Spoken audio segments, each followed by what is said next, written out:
কিছুদিন আগেই চলে গিয়েছিলাম দ্বাদশ অবতার বা 12 ভূতের মন্দিরে। জানুয়ারি মাসের শেষের দিকে এখানে খুব বড় করে একটি মেলা হয় এবং দ্বাদশ অবতার মন্দিরে পুজো অনুষ্ঠিত হয়।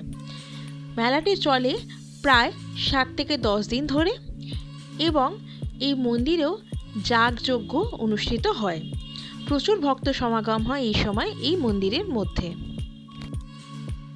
এই দ্বাদশ অবতার বা 12 ভূতের মন্দিরে রয়েছেন ভগবান শ্রী বিষ্ণুর 10 জন অবতারের বিগ্রহ, শ্রী চৈতন্য মহাপ্রভুর বিগ্রহ এবং শ্রী নিত্যানন্দ মহাপ্রভুর বিগ্রহ।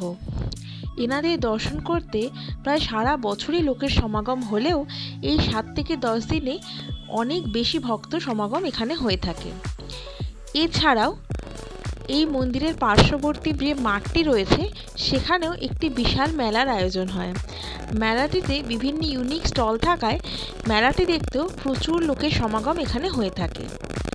এই মন্দির এবং মেলার মাঠটি রয়েছে বিজয়গড় অঞ্চলের সংলগ্ন।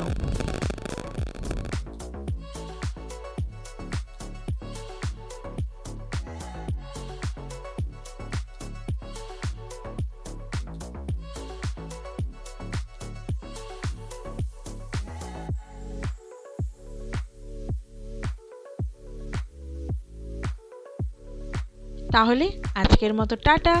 ভালো লাগলে please do like, comment, share. Thank you.